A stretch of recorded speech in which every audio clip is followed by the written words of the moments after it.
Hi everyone, कैसे हैं आप सभी। मैं तैयार हो गई हूँ जागरण में जाने के लिए। रात के बज रहे हैं 10:30 11:30 और मैं तैयार हो गई थी जागरण में। मेरे फ्रेंड के यहाँ पे जागरण था, उन्होंने मुझे बुलाया था, तो मोनी थी नहीं, मैं अकेले जाने वाली थी। तो मैं यहाँ पे रेडी हो गई हूँ। ज़्यादा मेकअप नहीं किया, मैंने लाइट में किया है। जाने के बाद वहाँ पे मैं दिखा रही हूँ आपको कितना सुंदर से सब कुछ, सब बैठे हुए थे। लेकिन ससुराल था तो माथे पे साड़ी भी रखना था। ये मेरी मौसी है, बहन है, सब है वहाँ पे, सब बैठे हुए थे और सारे कीर्तन स्टार्ट हो गए थे। और जैसे ही मतलब वो गाना चल रहा था ना बैकग्राउंड में, तो इसलिए मैं यहाँ पे ओवर वॉइस कर रखी हूँ। फिर यहाँ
जागरण में जाने का किसको एक्साइटेड होता है। मैं तो बहुत ज़्यादा एक्साइटेड थी, क्योंकि पता है क्या हुआ, 3 जागरण होने वाला, मतलब मैं अपने सामने अभी अभी हुई है, लेकिन मैं नहीं जा पाती हूँ। पता नहीं क्यों, माता रानी जब तक कहते हैं ना, जब तक उनकी बुलावा नहीं आती, जब तक हम नहीं जा पाते हैं। तो यहाँ पर शायद मेरी बुलावा आई थी तो मैं जा पाई थी यहाँ पे, क्योंकि ये सैटरडे नाइट की शूटिंग है और मैं यहाँ पे गई थी। और जब तक जागरण में झांकी ना हो, जब तक तो मज़ा ही नहीं आता। तो ये झांकी जो निकली थी ना, शिव पार्वती की झांकी थी, और शिव जी की झांकी के साथ सबने बहुत सारा डांस किया, खूब इंजॉय किया। बहुत सारे झूम रहे थे। नींद आ रही थी लेकिन सब कंट्रोल करके बैठे हुए थे। लेकिन मैं तो बिल्कुल ही नहीं सोई, रात भर पूरी रात में जागरण देखी और बिल्कुल भी नींद नहीं आ रही थी मुझे। सब लोग इतने खुश थे कि पूछिए ही मत।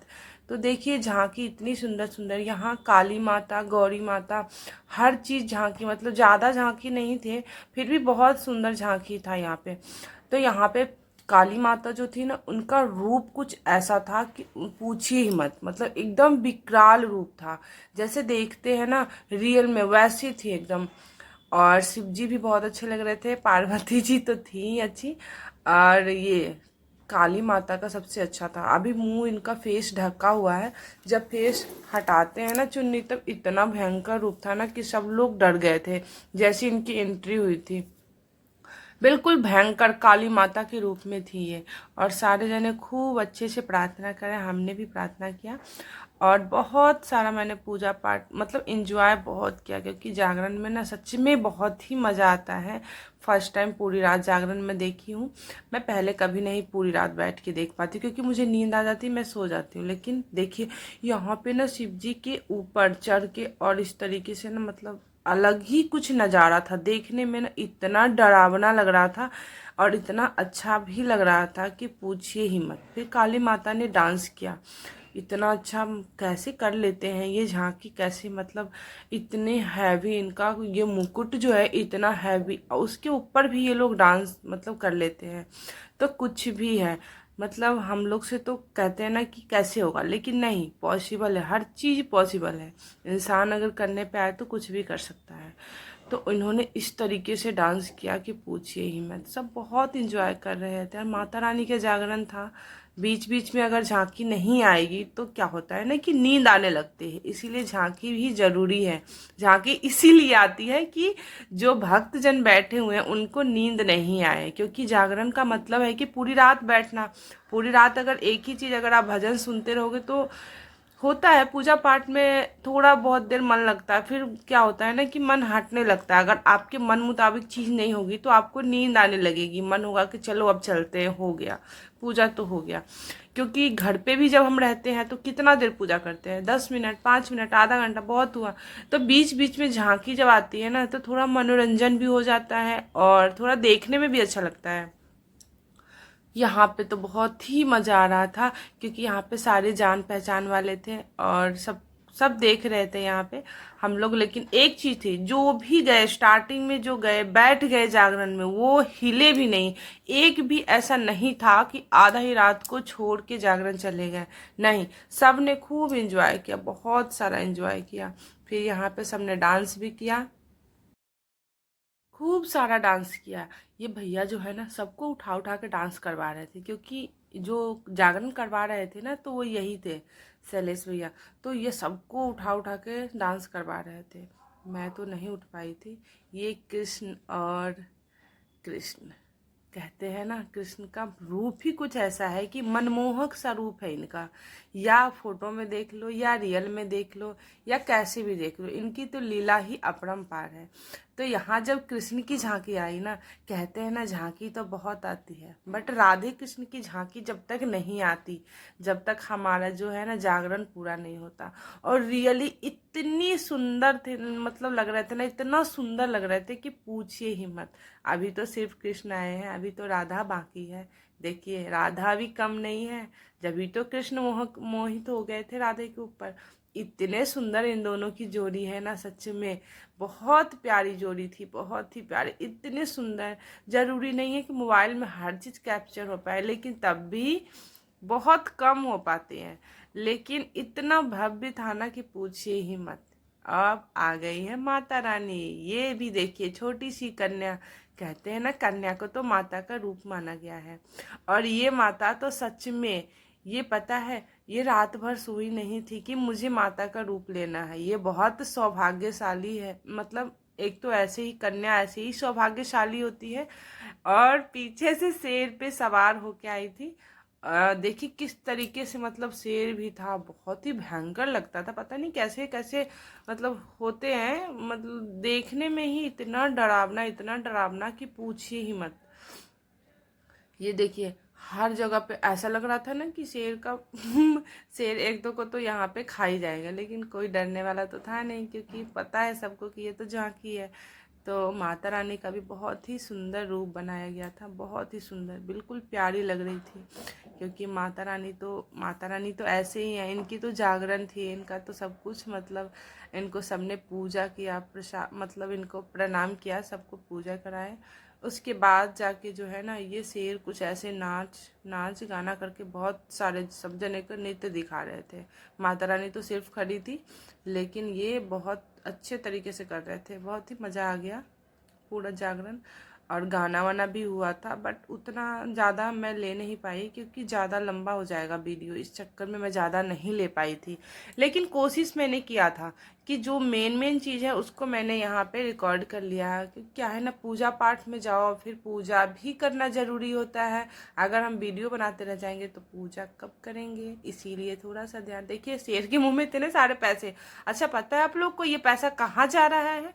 हमें तो पता ही नहीं चल रहा था, लेकिन जैसे ये निकाल रहे थे ना हाथ से अंदर से, तब मुझे पता चला गया, अच्छा इसमें तो अंदर है, थैला वगैरह लगा होता है, या कोई इंसानी या बच्चा कोई होगा, जब तो ये इसमें से अंदर जा रहा है। तो यहाँ पर माता रानी का हो गया झांकी कंप्लीट। अब तारा धन रानी दौलत जायदाद मान सम्मान यश कीर्ति सब कुछ है परिवार के अंदर, लेकिन घर में कोई संतान नहीं है। संतान के वियोग में राजा बड़े परेशान है, बोले सब कुछ दिया है मुझे ईश्वर ने, लेकिन मेरे घर में संतान क्यों नहीं? आप सोचने की बात है, सब कुछ आपके पास हो और आपके बाद ही वो सारा का सारा खत्म हो जाए, कोई उसका वारिस ना बचे, तो शायद ये जीवन ऐसे बीत जाएगा। पौधा तो लगा दिया लेकिन कोई पानी देने वाला नहीं। राजन बड़े परेशान, एक दिन परेशान होकर अपने ब्राह्मण देवता यानी कुल के जो पुरोहित है उनको बुलाया और ब्राह्मणों से कहा कि मेरे जीवन का ऐसे ही बीत जाएगा क्या? मेरे बाद मेरे वंश को चलाने के लिए मेरे परिवार में किसी संतान का जन्म नहीं होगा? ब्राह्मणों ने कहा कि महाराज एक उपाय है। यदि आप मां भगवती के नाम का यज्ञ होता है जिसको पुत्र योष्टि यज्ञ कहते हैं, और ये वही यज्ञ है जिस यज्ञ को राजा दशरथ ने कराया। अगर आप इस मां भगवती के नाम का यज्ञ कराते हैं तो हमें पूर्ण विश्वास है कि उस प्रभु की कृपा से आपके घर के अंदर संतान की प्राप्ति अवश्य होगी। कह दो सच्चे दरबार की। राजन ने विधि पूर्वक यज्ञ का आयोजन किया।